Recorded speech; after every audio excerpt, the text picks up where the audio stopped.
Disgusting creature. Cover yourself before the guests arrive.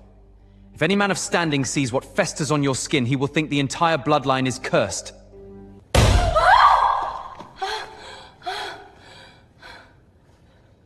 The sound of her uncle's hand meeting her face rang through the cold stone hall like a crack of thunder.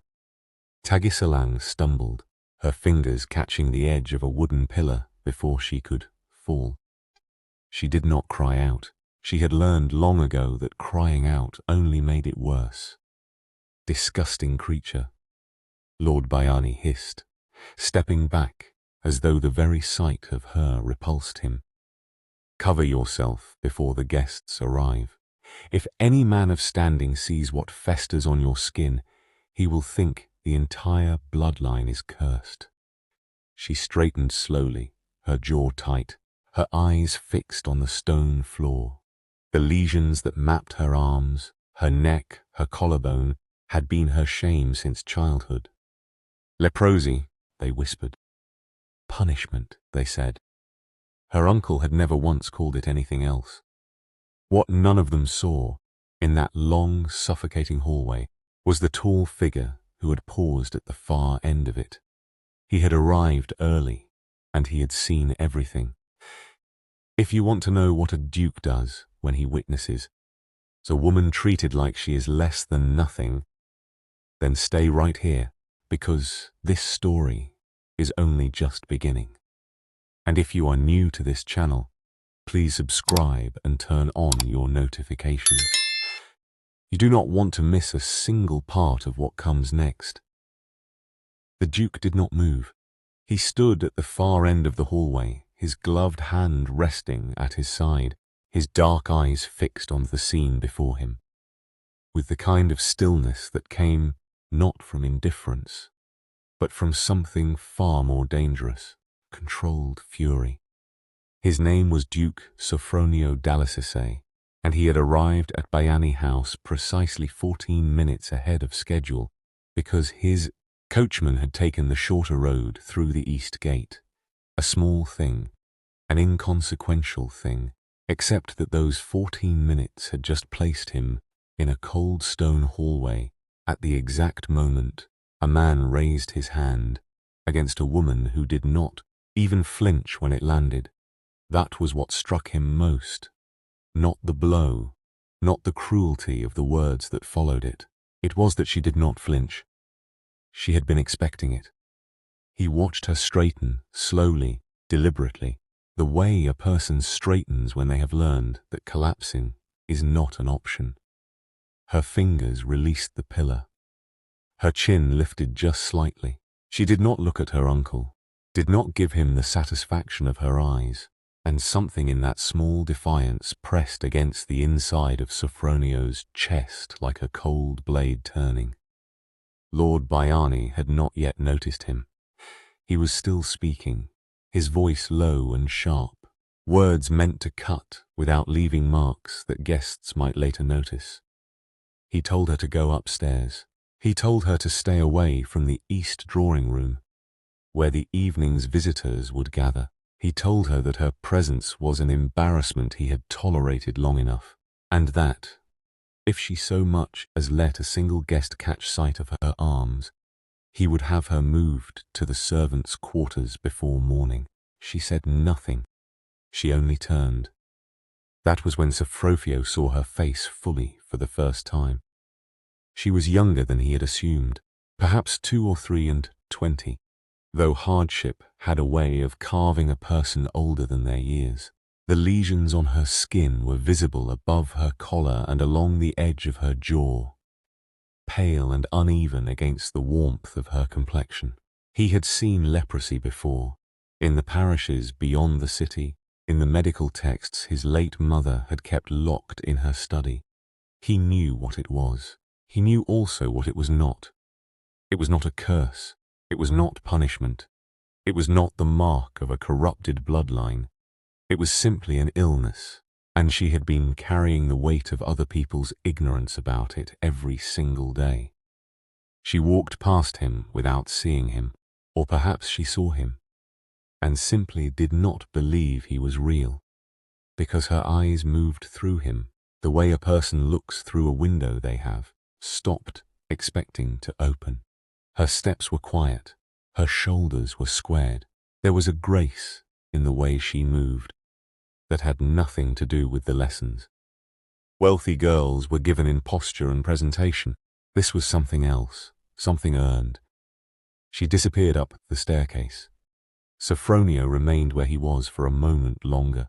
Then he turned his gaze toward Lord Bayani, who had finally noticed him and was now rearranging his expression with the frantic speed of a man pulling a curtain over something he did not want examined. "Your Grace." Lord Bayani stepped forward, his voice swelling with sudden warmth. "We were not expecting you so soon. Forgive the disorder, I was merely giving instruction to one of the household." Sofronio looked at him. He said nothing for a long breath. Then quietly, "Who is she?" It was not a question. It was the kind of sentence that arrived. Already knowing the answer was being withheld. Lord Bayani's smile held, but only just. "A ward of the household, Your Grace. A distant relation. She requires firm management, I'm afraid. The girl has always been rather—" "Her name," Sofronio said. A beat of silence passed between them like something being measured. "Tagisalang," Lord Bayani said at last. "Her name is Tagisalang." The Duke held the man's gaze one moment longer than was comfortable. Then he straightened his coat and gestured toward the drawing room, with the ease of someone who had already decided something, though he had not yet said what. "Lead the way," he said. But as he followed Lord Bayani through the corridor, his mind stayed behind on the staircase, on a young woman who had been struck and said nothing, who had walked past a duke without knowing it, who carried a name that meant something about wandering, about being cast from one place to another without ever quite arriving. He did not know yet what he intended to do, but something in him had already made a decision his mind had not caught up to. Tagisalang had learned to make herself invisible. It was not a skill anyone had taught her. It was something she had built over years, brick by careful brick. The way a person builds a wall, not to keep others out, but to keep themselves from being seen at all. She moved through Bayani House like a shadow that had learned its place, quiet in the mornings, quieter still in the evenings when her uncle entertained, and absolutely silent on nights like this one, when the house filled with voices that carried money and consequence in every syllable. She sat at the small window of her room on the upper floor, her knees drawn close, her sleeves pulled down over her arms out of habit, rather than coldness. The night air came through the gap in the glass and settled against her face, and she let it. It was the only thing in the house that touched her without agenda. Below, the sound of the gathering rose and fell. Laughter, the clink of glass, her uncle's voice lifting above the rest, the way it always did when he wanted to be admired.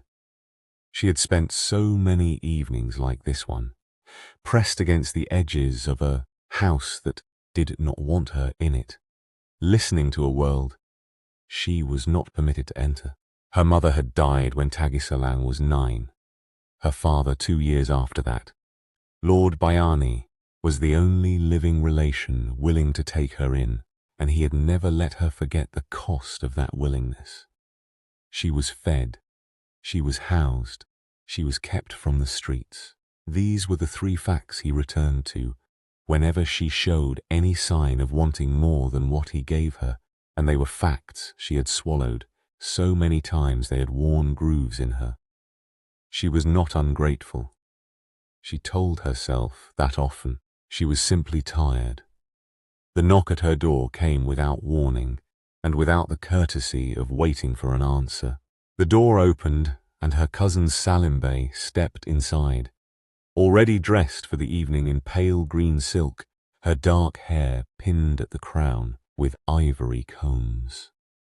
Salim Bey was beautiful in the way their uncle was charming, which was to say completely, and with intention. "Father wants you downstairs," Salim Bey said. Tagisalang turned from the window. "He told me this afternoon to stay away from the guests. He's changed his mind." Salim Bey's eyes moved over her with the particular brand of pity that had always felt worse than contempt. "There is someone he wants you to meet. He says you are to wear the grey dress and keep your sleeves down and say as little as possible." Something tightened in Tagisalang's stomach. Her uncle did not change his mind without reason, and his reasons were never made for her benefit. "Who is it?" she said. Salim Bey smiled in the way she did when she knew something and had decided the knowing was power. "Come down and find out." She left without closing the door. Tagisalang sat with the stillness of the room pressing in around her. Her uncle wanted her downstairs. Her uncle, who had told her that morning that her face alone was enough to ruin his reputation. Her uncle, who had struck her in the hallway not 3 hours ago and then straightened his cuffs like nothing had happened. He wanted her presented now, which meant she was being used for something. And whatever it was, she would not like it. She changed into the grey dress. She pulled her sleeves to her wrists. She stood before the small mirror above the washstand and looked at herself the way she always did before, leaving her room not with vanity, but with the quiet assessment of someone preparing for conditions they could not fully predict. The woman in the mirror looked back at her steadily. She went downstairs. The drawing room was warm and close with candlelight and the smell of tobacco and perfume. Several men stood in clusters near the far wall, and beside the fireplace, her uncle was speaking with a figure whose back was turned toward the door. She noticed the quality of the coat first, the cut of it, the absolute stillness of the man wearing it, the way the other guests angled themselves slightly toward him without seeming to realize they were doing it. Then he turned, and Tagisalang stopped walking. It was the man from the hallway. He had been there. She had walked past him. She had seen him and then looked away because looking at strangers directly was a luxury she could not afford. And now she understood with a lurch of cold clarity that she had walked past a duke without acknowledgement, and her uncle had somehow not yet killed her for it. Lord Bayani's eyes found her across the room. His smile was wide and practiced, and contained within it a warning she could read from 20 feet away. "Ah," he said, extending one hand toward her, as though presenting something he was proud of. "Your Grace, allow me to introduce my ward, Tagisalang." The Duke looked at her, and she understood in that moment, with a certainty she could not yet explain, that whatever her uncle had arranged, it was not in her favor. But there was something else in the Duke's expression that she did not expect and could not name, something that had no place in a room like this, in a life like hers. He looked at her as though he had been waiting.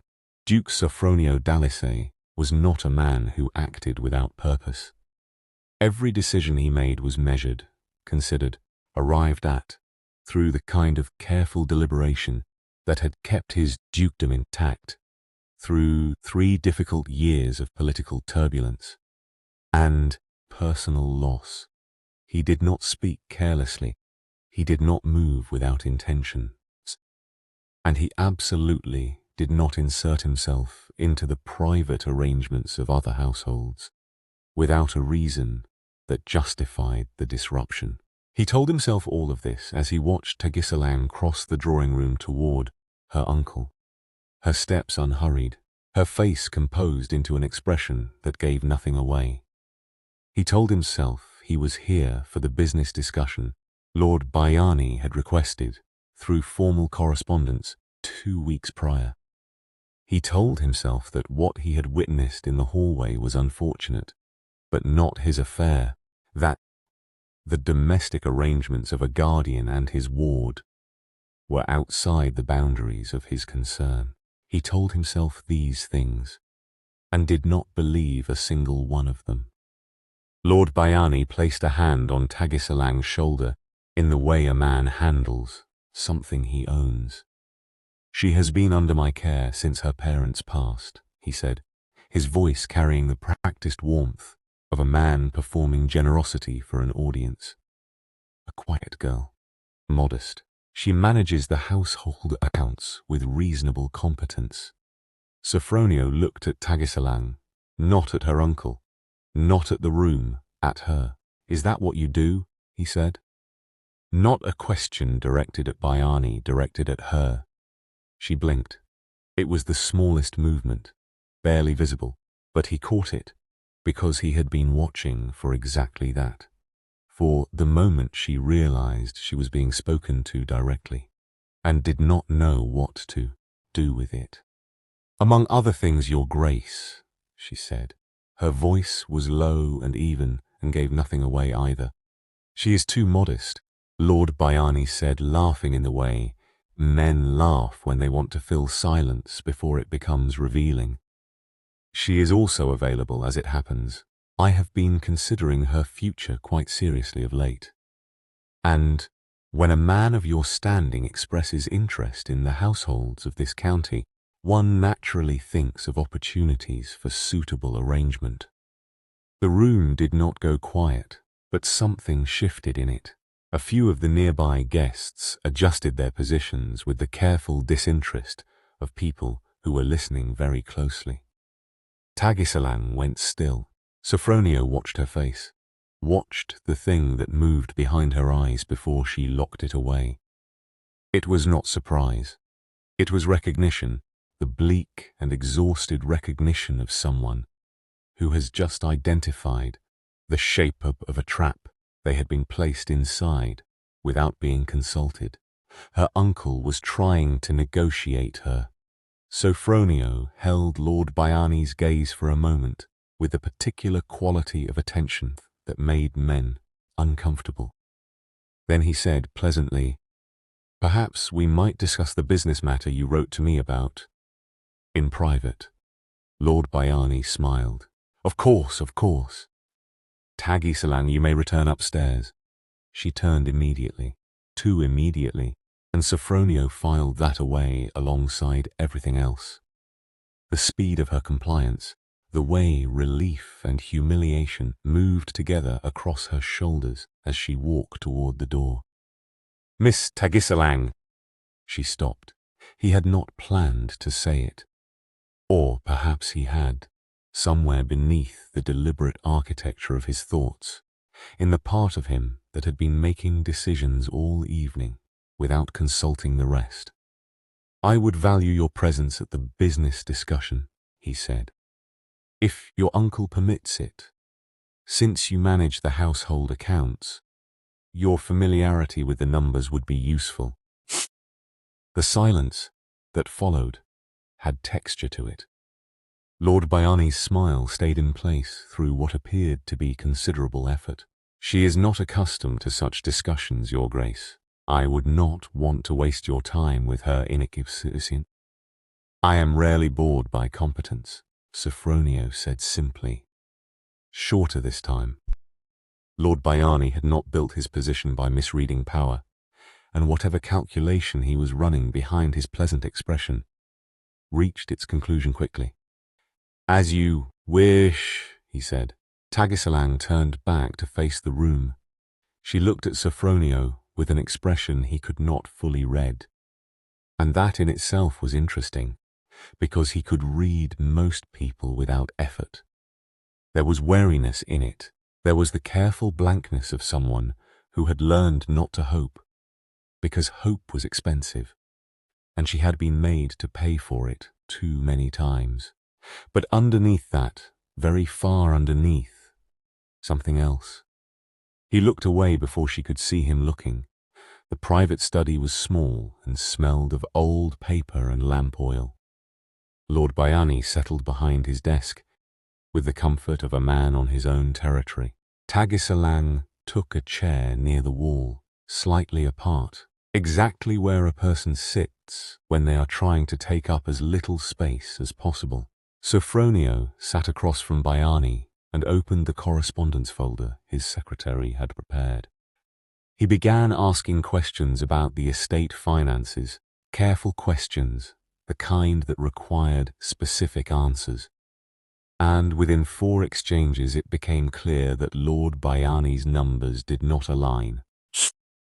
He glanced at Tagisalang.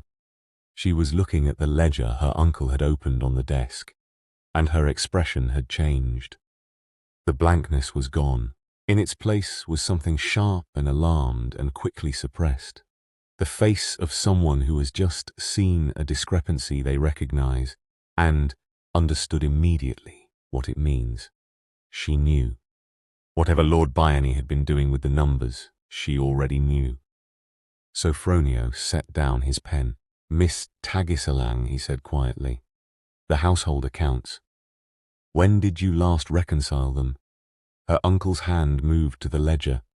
Lord Bayani's hand closed over the ledger. It was a small movement, casual, almost. The kind of gesture a man makes when he is reaching for something he considers his. But his eyes were not casual.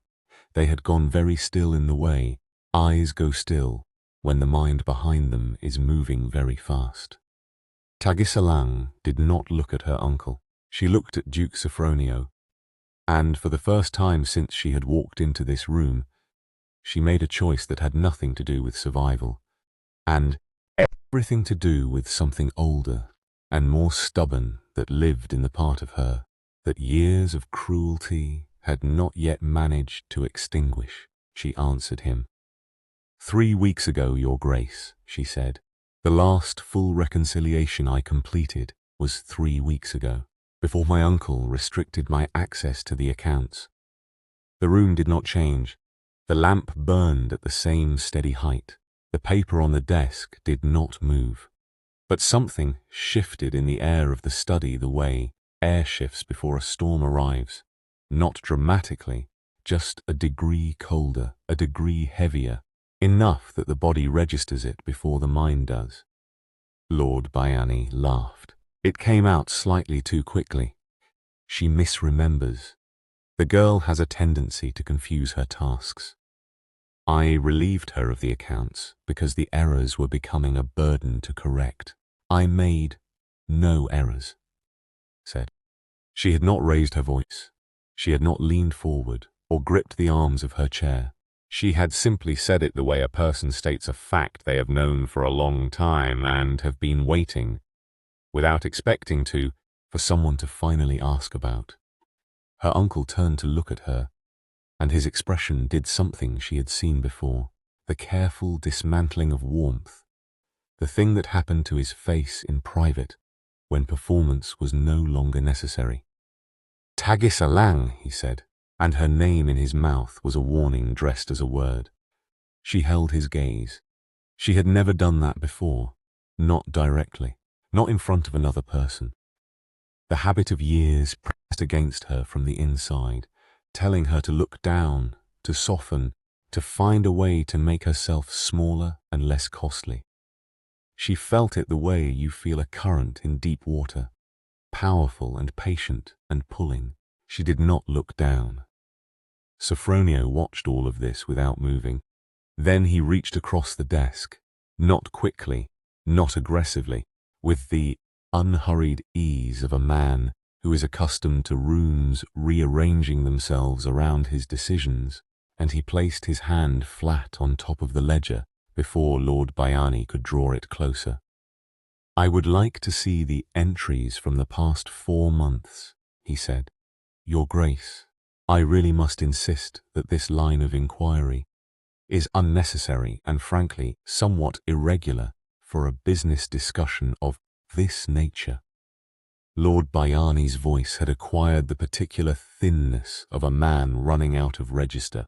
"The estate finances are a private matter, and I cannot, in good conscience, allow a misunderstanding between myself and my ward to colour your impression of what is otherwise a perfectly well-managed household."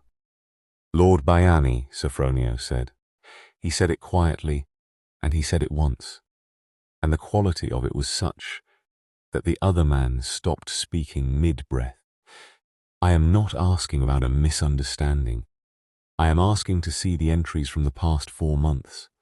Silence. Then Lord Bayani opened the ledger. Sofronio studied the columns without expression. His secretary had trained him in accounts years ago, a practical education his father had considered beneath a duke, and that had since saved him considerable amounts of money and grief. He moved through the entries with the focused patience of someone who knows what they are looking for, and is simply locating it. He found it within 2 pages. The amounts were not large enough to be conspicuous at a glance. They had been distributed carefully across multiple entries, folded into maintenance costs and household expenditures and charitable disbursements, the work of someone who understood numbers well enough to obscure their manipulation of them. But there was a pattern. There was always a pattern, and once you saw it, you could not look at the page without seeing it everywhere. He looked up at Lord Bayani. He did not say what he had found. He did not need to. The colour that had entered his host's face said it plainly enough. These funds, Sofronio said, his voice completely level, were allocated from the estate trust established by Miss Tagisalang's late father. Lord Bayani opened his mouth.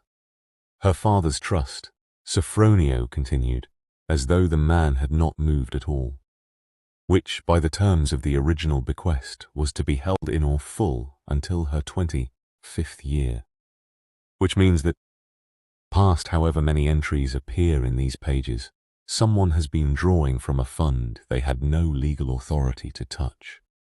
The lamp flickered. Tagisalang had gone absolutely still. She was looking at the ledger with an expression Sofronio felt rather than saw, the expression of someone who has just been handed, of a thing they suspected but could not prove, and whose relief at being right is immediately swallowed by the weight of what being right actually means. She had a trust. Her father had left her something, and she had never been told. Lord Bayani stood up. It happened quickly. One moment he was behind the desk, and the next he was on his feet, and his face had shed every last layer of the performance it had been wearing all evening, and what was underneath was ugly and cornered and very, very dangerous. You will close that ledger, he said. Not to Sofronio, to Tagisalang. She stood up too. She did not know why. Her body made the decision before she did, rising to meet whatever was coming, the way it had learned over years to brace. Except that this time she was not alone in the room, and something about that fact had changed the geometry of what was possible. Lord Bayani took one step toward her. Sofronio moved between them. He did it without announcing it, without declaration or dramatics, simply placed himself in the space between them with the absolute unhurried certainty of a man who has decided where he stands and intends to remain, there, regardless of what arrives next. Lord Bayani stopped. The 2 men looked at each other across a distance of perhaps 3 feet, and the air between them was so tight it almost had a sound. And then, from somewhere beyond the study door came the sound of footsteps, more than one set, moving fast, and a voice Tagisalang did not recognize calling Lord Bayani's name with an urgency that had no courtesy in it at all. The door opened, and the man who entered was wearing the coat of a magistrate. The magistrate's name was Signor Abundio Macareg, and he had not come alone. 2 men in dark coats stood behind him in the doorway, and the way they positioned themselves, slightly apart, slightly forward, said everything about why they were there before a single word was spoken. They were not guests. They were not late arrivals to the evening's gathering. They had the particular stillness of men who had been waiting for the right moment, and had decided this was it. Lord Baiani looked at them, and something left his face. Not the anger, the certainty. That was what went, and its absence made him look older and smaller, and suddenly very aware of where he was standing. Lord Baiani, Signor Macareg said. His voice was not unkind, but it had no warmth in it either. I apologize for the interruption at this hour. There is a matter requiring your immediate attention regarding the Valmoria Estate Trust. A formal complaint was filed this afternoon by a representative acting on behalf of the original bequest. The silence that followed had weight to it. Tagisalang stood behind the Duke and felt the world she had known for 16 years tilt on its foundation. Not collapse, not shatter, simply tilt, the way a table tilts. When something heavy is moved from one side to the other, slow enough that you can watch it happening and still not quite believe it is real. Someone had filed a complaint this afternoon, before this evening had even begun. She looked at Sofronio's back, at the straight line of his shoulders, at the absolute stillness of a man who was not surprised. He had known he had arrived early and seen what happened in the hallway, and somewhere between that moment and this one he had sent word. He had moved before she even knew there was anything to move toward. Lord Baiani turned to look at Sofronio with an expression that had finally stopped pretending to be anything other than what it was. You did this, he said. I examined a ledger, Sofronio replied. What I found in it did the rest. Lord Baiani's hands closed at his sides. For one suspended moment, Tagisalang thought he would do something irreversible, something that could not be walked back, and the old instinct moved through her, the one that had spent years calculating how to make herself less of a target. When his moods reached this particular edge, she did not step back, she stepped forward. Not far, not dramatically. Just enough to stand beside the Duke rather than behind him, and the movement was so unlike anything her body had done in this house for as long as she had lived in it that it startled her almost as much as it seemed to startle her uncle. He looked at her, really looked at her, perhaps for the first time in years, not as an inconvenience or a liability or a ward whose existence complicated his finances, but as a person who had just done something he had not predicted. Signor Macarag stepped further into the room. Lord Baiani, I must ask you to accompany us. The matter of the trust disbursements will need to be examined formally, and your cooperation this evening will reflect well in the proceedings. It was a courtesy dressed as a request. Everyone in the room understood it was neither. Lord Baiani left.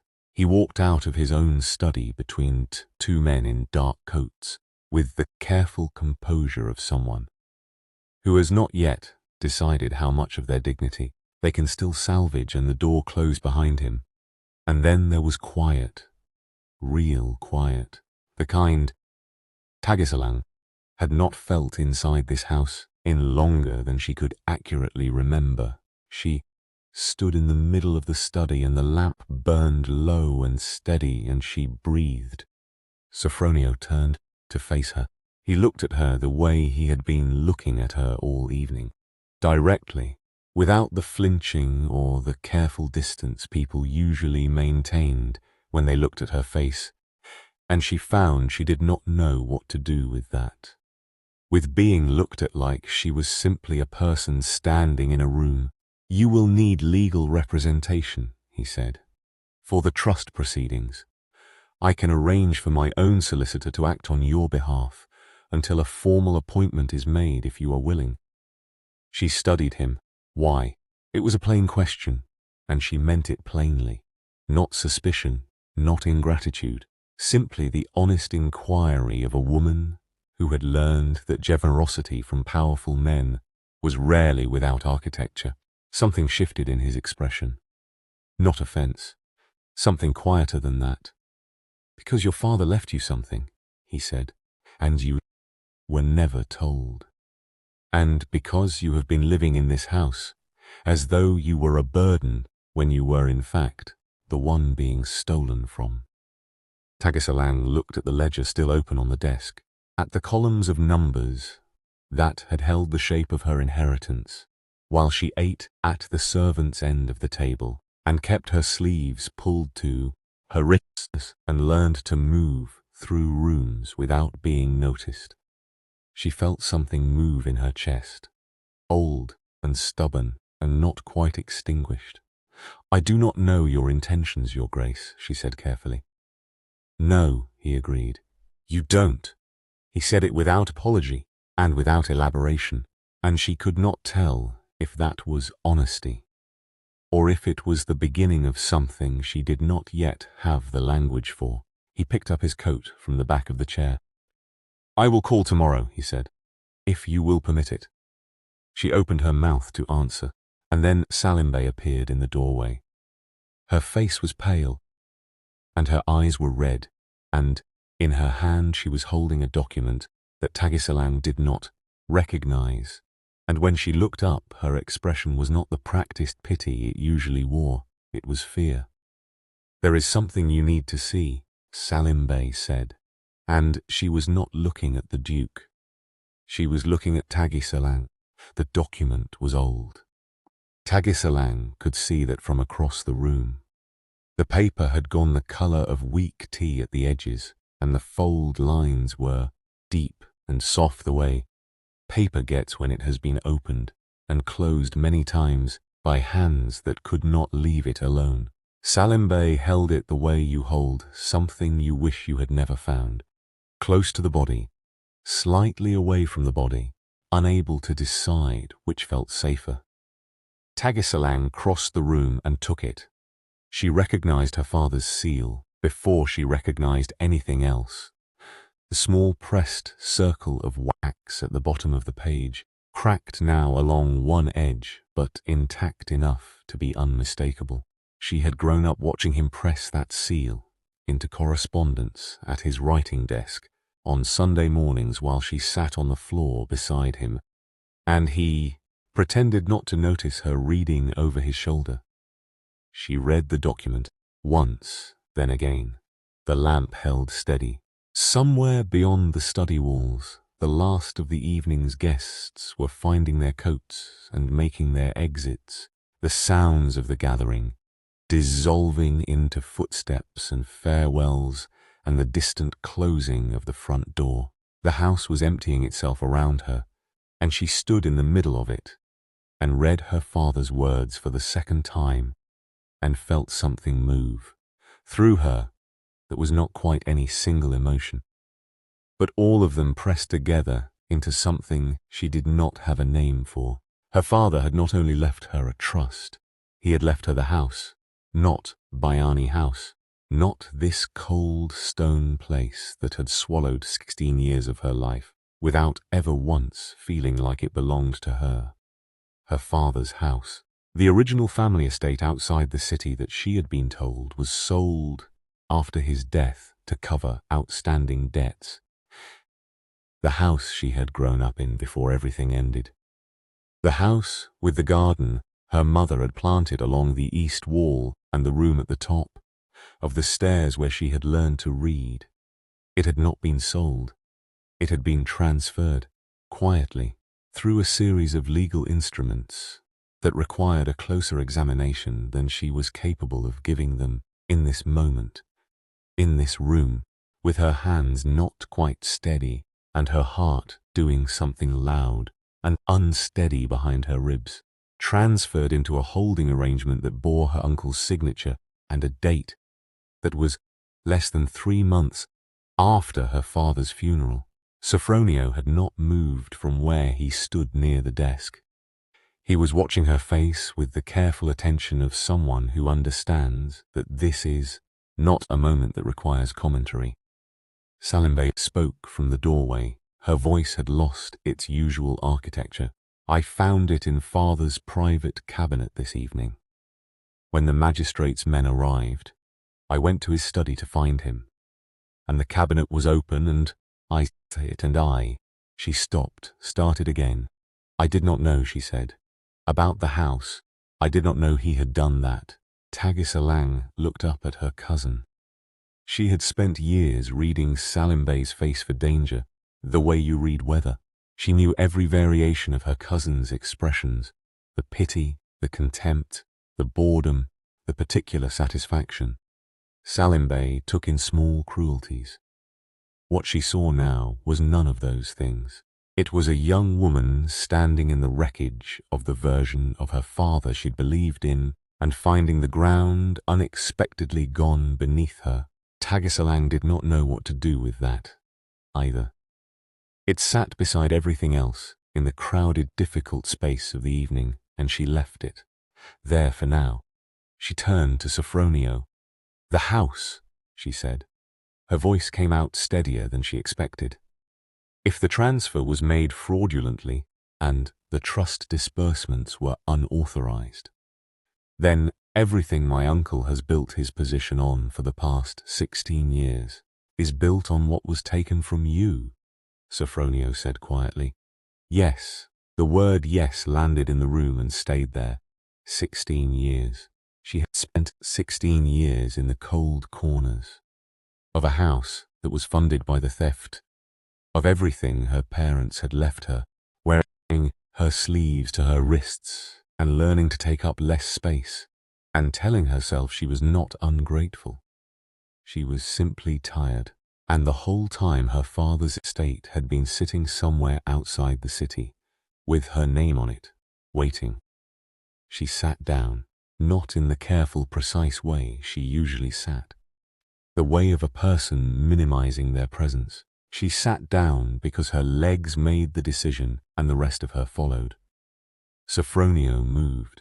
He crossed to where she sat and crouched to her level with the complete absence of self-consciousness, of a man who does not care how it looks, and placed the glass of water from the desk into her hands without being asked. She looked at it, then at him. "Why are you doing this?" she said. Not the careful version of the question she had asked earlier. The real one. The one that had been building all evening, behind every other question. He looked at her for a long moment. "Because I saw what happened in the hallway," he said. "And I have not been able to stop thinking about it since." The room was very quiet. Tagisalang felt something shift in her chest, that old, stubborn thing that years of this house had not extinguished, and for the first time in longer than she could measure, she did not press it down. But before she could speak, before she could find words for the thing that was happening in the room between them, Senor Makarayag appeared again in the doorway. His expression had changed. The professional composure was still there. But underneath it, something had pulled tight.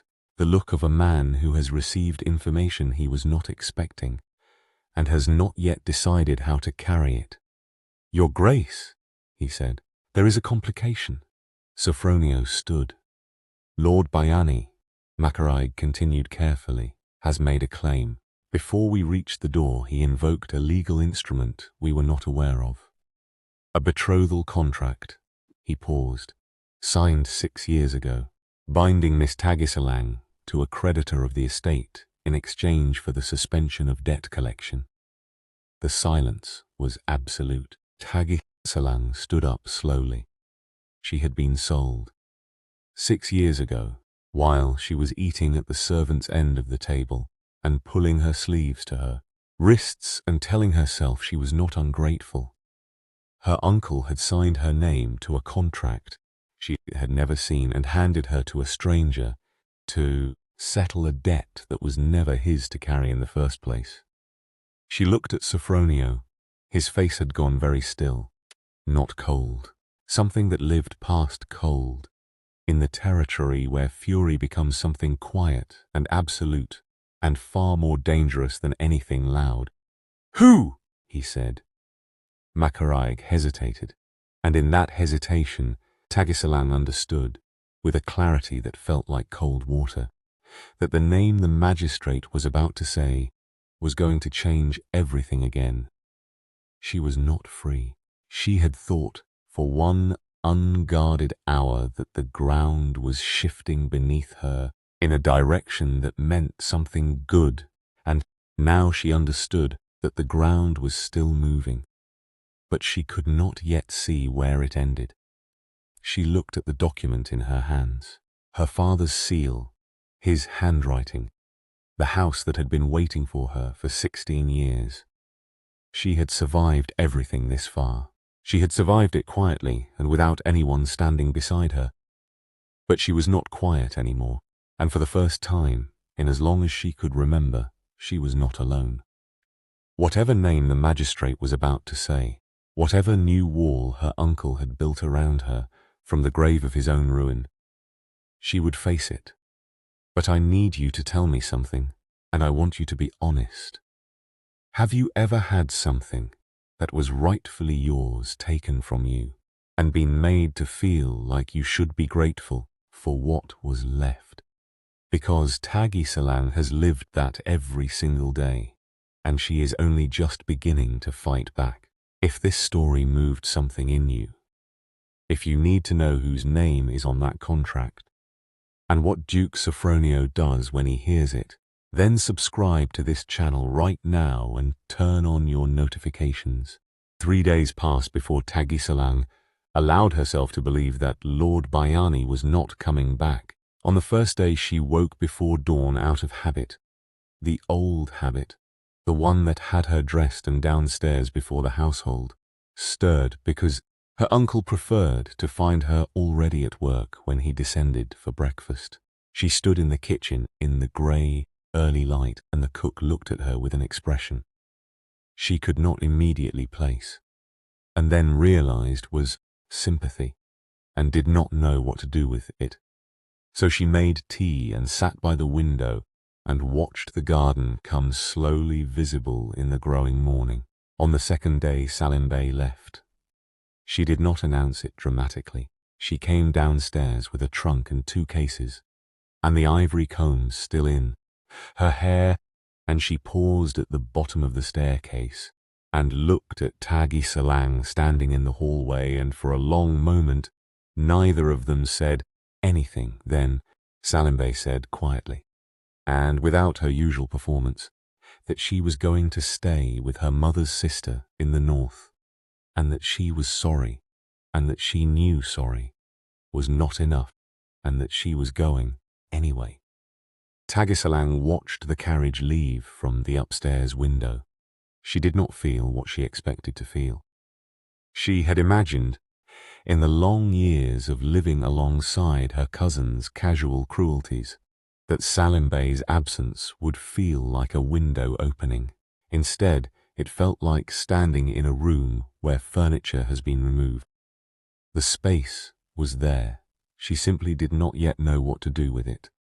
On the third day, Sofronio's solicitor arrived with a leather case and a great many documents, and spent 4 hours at the desk in the study explaining to Tagisalang in careful, measured language the full shape of what her father had left her and what her uncle had done with it over 16 years, and what the legal process of recovering it would require from her.